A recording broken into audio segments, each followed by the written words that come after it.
Chapter 5 The Cry in the Corridor. At first, each day which passed by for Mary Lennox was exactly like the others. Every morning she awoke in her tapestried room and found Martha kneeling upon the hearth building her fire.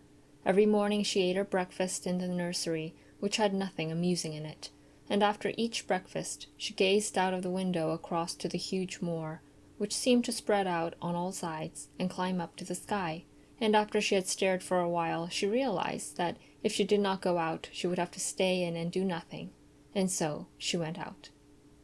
She did not know that this was the best thing she could have done, and she did not know that, when she began to walk quickly, or even run along the paths and down the avenue, she was stirring her slow blood and making herself stronger by fighting with the wind which swept down from the moor.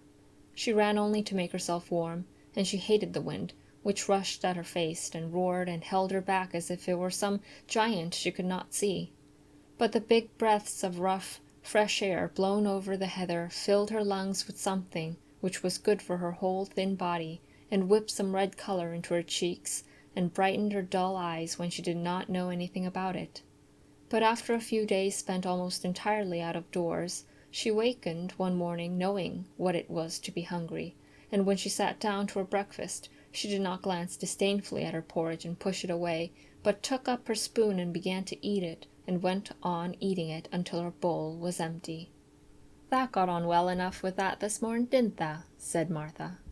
"It tastes nice today," said Mary, feeling a little surprised herself. "It's the air of the moor that's given thee stomach for the victuals," answered Martha. "It's lucky for thee that's got victuals as well as appetite. There's been 12 in our cottage as had the stomach and nothing to put in it. You go on playing you out of doors every day, and you'll get some flesh on your bones and you won't be so yeller." "I don't play," said Mary. "I have nothing to play with." "Nothing to play with!" exclaimed Martha. "Our children plays with sticks and stones. They just runs about and shouts and looks at things." Mary did not shout, but she looked at things. There was nothing else to do. She walked round and round the gardens and wandered about the paths in the park. Sometimes she looked for Ben Weatherstaff, but though several times she saw him at work, he was too busy to look at her, or was too surly. Once when she was walking toward him, he picked up his spade and turned away as if he did it on purpose. One place she went to oftener than to any other. It was the long walk outside the gardens with the walls round them. There were bare flower beds on either side of it, and against the walls ivy grew thickly. There was one part of the wall where the creeping dark green leaves were more bushy than elsewhere. It seemed as if for a long time that part had been neglected. The rest of it had been clipped and made to look neat, but at this lower end of the walk it had not been trimmed at all. A few days after she had talked to Ben Weatherstaff, Mary stopped to notice this and wondered why it was so. She had just paused and was looking up at a long spray of ivy swinging in the wind when she saw a gleam of scarlet and heard a brilliant chirp, and there, on the top of the wall, forward perched Ben Weatherstaff's robin redbreast, tilting forward to look at her with his small head on one side. "Oh!" she cried out. "Is it you? Is it you?" And it did not seem at all queer to her that she spoke to him as if she were sure that he would understand and answer her. He did answer. He twittered and chirped and hopped along the wall as if he were telling her all sorts of things. It seemed to Mistress Mary as if she understood him too, though he was not speaking in words. It was as if he said, "Good morning. Isn't the wind nice? Isn't the sun nice? Isn't everything nice? Let us both chirp and hop and twitter. Come on. Come on." Mary began to laugh, and as he hopped and took little flights along the wall, she ran after him. Poor little thin, sallow, ugly Mary. She actually looked almost pretty for a moment. "I like you. I like you," she cried out, pattering down the walk, and she chirped and tried to whistle, which last she did not know how to do in the least. But the robin seemed to be quite satisfied and chirped and whistled back at her. At last he spread his wings and made a darting flight to the top of a tree, where he perched and sang loudly. That reminded Mary of the first time she had seen him. He had been swinging on a tree-top then, and she had been standing in the orchard. Now she was on the other side of the orchard and standing in the path outside a wall, much lower down, and there was the same tree inside. "It's the garden no one can go into," she said to herself. It's the garden without a door. He lives in there. How I wish I could see what it is like."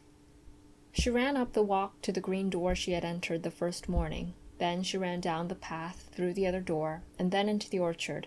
And when she stood and looked up, there was a tree on the other side of the wall, and there was a robin just finishing his song and beginning to preen his feathers with his beak.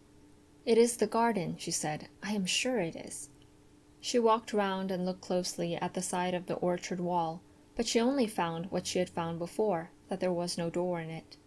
Then she ran through the kitchen gardens again, and out into the walk outside the long ivy-covered wall, and she walked to the end of it and looked at it, but there was no door.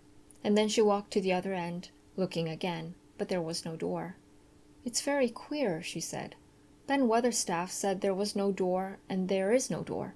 But there must have been one 10 years ago, because Mr. Craven buried the key." This gave her so much to think of that she began to be quite interested and feel that she was not sorry that she had come to Misselthwaite Manor.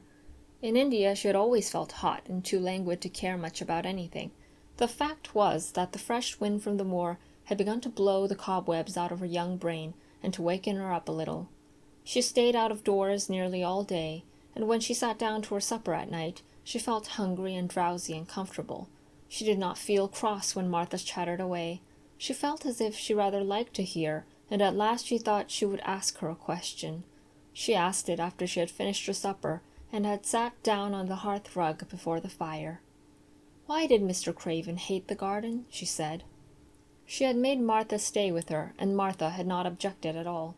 She was very young and used to a crowded cottage full of brothers and sisters, and she found it dull in the great servants' hall downstairs, where the footmen and upper housemaids made fun of her Yorkshire speech and looked upon her as a common little thing, and sat and whispered among themselves.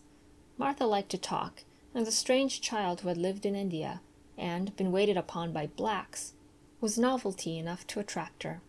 She sat down on the hearth herself without waiting to be asked. "Art tha thinking about the garden yet?" she said. "I knew thou would. That was just the way with me when I first heard about it."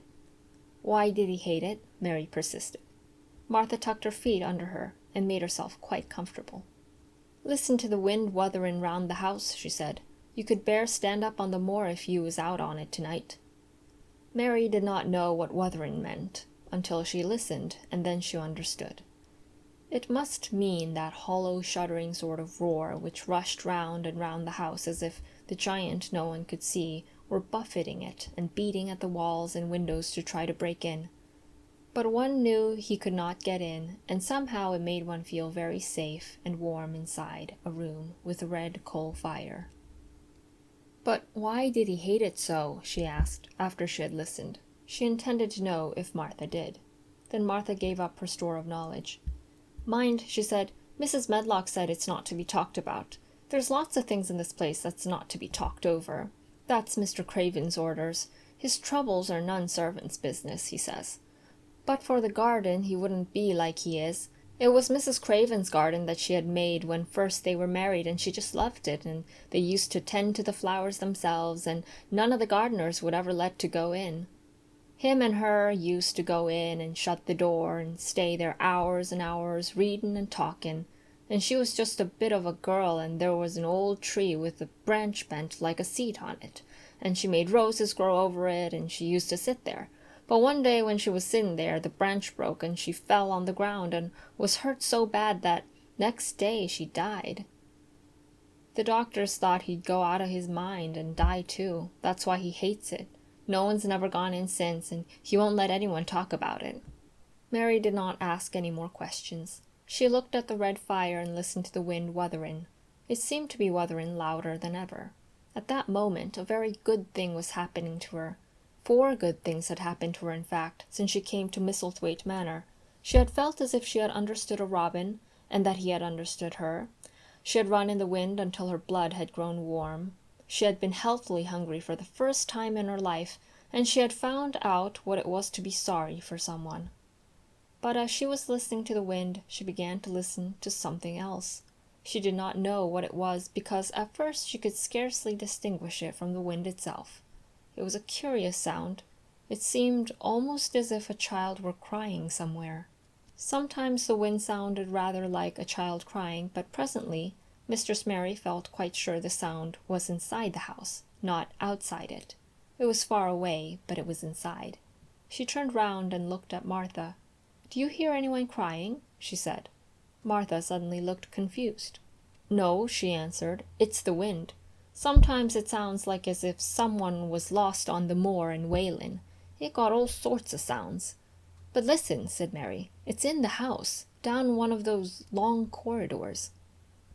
And at that very moment a door must have been opened somewhere downstairs, for a great rushing draught blew along the passage, and the door of the room they sat in was blown open with a crash, and as they both jumped to their feet, the light was blown out, and the crying sound was swept down the far corridor so that it was to be heard more plainly than ever. "There," said Mary, "I told you so. It is someone crying, and it isn't a grown-up person." Martha ran and shut the door and turned the key, but before she did it, they both heard the sound of a door in some far passage shutting with a bang, and then everything was quiet, for even the wind ceased wuthering for a few moments. "It was the wind," said Martha stubbornly, "and if it wasn't, it was little Betty Butterworth, the scullery maid. She's had the toothache all day." But something troubled and awkward in her manner made Mistress Mary stare very hard at her. She did not believe she was speaking the truth.